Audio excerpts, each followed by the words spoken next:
ప్రాథమిక మనసును, అహాన్ని, జ్ఞాపకాల పుస్తకమును, అందులోని ప్రాపంచిక సమాచారాన్ని, విశ్లేషణ శక్తిని, కోరికలను, జ్ఞానేంద్రియాలను, శరీర బంధాన్ని, కుటుంబ బంధాలను, ప్రాపంచిక సుఖాలను, గెలుపులను, ప్రపంచాన్ని అన్నిటినీ వదిలివేసే సన్యాసం లేదా సమాధి స్థితి అనేది బ్రాహ్మణ దశ చివరిలో వచ్చే స్థితి. అంటే ధ్యానంలో వచ్చే చిట్ట చివరి దశ. అంతకుముందు ఉన్న స్థితిలో ఉన్న కృష్ణుడు కంసుడిని మరియు శిశుపాలుడిని సంహరించాడు అన్న సంగతి మనకు తెలుసు. కుచేలుడితో మరియు సత్యభామతో ఎలా వ్యవహరించాడో తెలుసు. ఎప్పుడూ చిరునవ్వును వదిలిపెట్టలేదని తెలుసు. రాజుగా ప్రజలందరినీ ఆదరించాడు అని తెలుసు. భర్తగా, బావగా తన బాధ్యతలను ఎలా నిర్వర్తించాడో తెలుసు.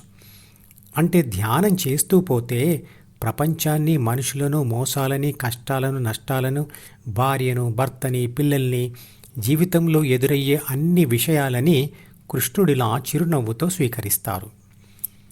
భగవద్గీత ఒకసారి చదివితే సరిపోదు. ఒకసారి చదివి ధ్యాన పద్ధతిని అర్థం చేసుకొని ధ్యానం చేస్తూనే భగవద్గీతను పదే పదే చదవవలసి వస్తుంది.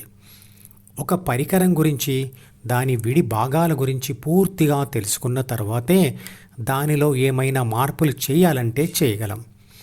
మనిషి కూడా ఒక పరికరం లాంటి లేదా రోబో లాంటి వాడే కాబట్టి తనలో పరివర్తన కోరుకుంటున్న వ్యక్తి మొదట తన లోపల ఉన్న విషయాలు తెలుసుకోవాలి. అవి ఏమిటంటే, చిత్రపటంలో చూపించిన ఏ అంటే ఆత్మశక్తి, బి అంటే ప్రాథమిక మనసు, సి అంటే అహం, డి అంటే ప్రాపంచిక సమాచారం మరియు కోరికలు దాచి ఉన్న జ్ఞాపకాల పుస్తకం, జి అంటే ధ్యాన కోరిక, ఇది కూడా డిలోనే ఉంటుంది. ఇక C plus D plus G కలిసి ఉన్నదే ద్వితీయ మనసు. ఈ అంటే జ్ఞానేంద్రియాలు ప్లస్ కర్మేంద్రియాలు మరియు హెచ్ అంటే హృదయం.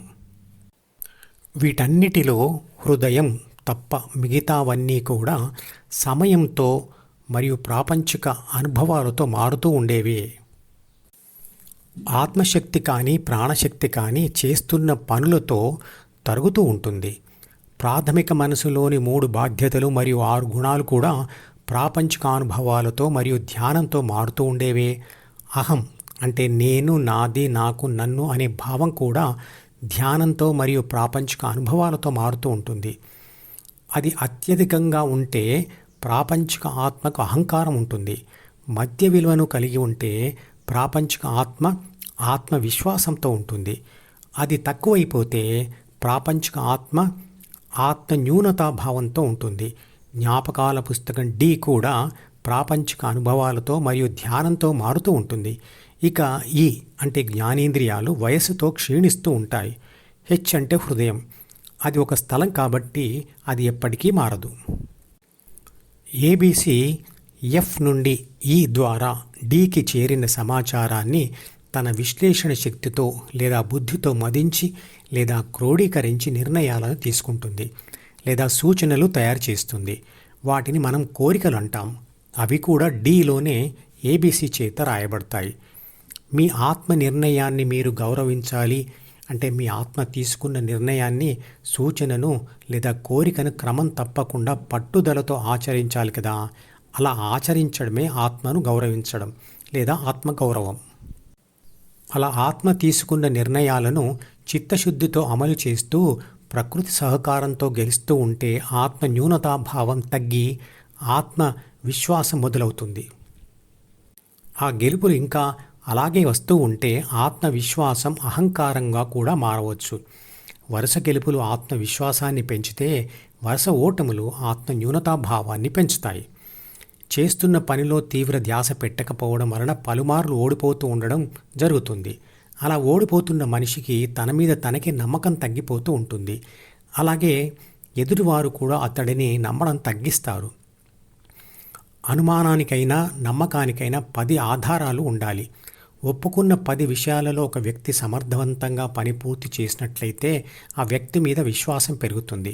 అలా నమ్మకం ఏర్పడిన తర్వాత కూడా అతను వరుసగా 10 సార్లు చెప్పిన దానిని చేస్తాను అంటూనే చేయకపోతే ఆ నమ్మకం కాస్త అనుమానంగా మారుతుంది కదా. నేను కోపానికి రావద్దు అనుకుంటూనే కోపానికి రావడం అనేది ఎందుకు జరుగుతుంది అంటే చేస్తున్న పని మీద మనసా వాచా కర్మణ అంటే త్రికరణ శుద్ధిగా ధ్యాస పెట్టకపోవడం వలన, అంటే ఆత్మగౌరవం మరియు ఆత్మవిశ్వాసం లేకపోవడం వలన. ఈ బలహీనత ధ్యానం చేయకముందు దాదాపుగా అందరిలో ఎంతో కొంత తప్పకుండా ఉంటుంది. ఎందుకంటే ఇది పుట్టుకతో వచ్చే 6 దుర్గుణాల అంటే అరిషడ్ వర్గాలలోని క్రోధం అనే దాని వల్ల కలుగుతుంది. నేను ధ్యానం చేస్తాను అని మీ ఆత్మ నిర్ణయం తీసుకుంటే దానిని గౌరవించడం కోసం చిత్తశుద్ధితో దానిని అమలు చేయాలి.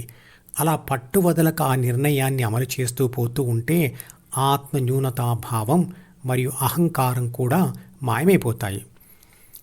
మెదడులో 8600 కోట్ల న్యూరాన్లు అనబడే కణాలు ఉంటాయి. ప్రతి కణంలో ఆత్మ ప్రాథమిక మనసుతో కలిసి ఉంటుంది.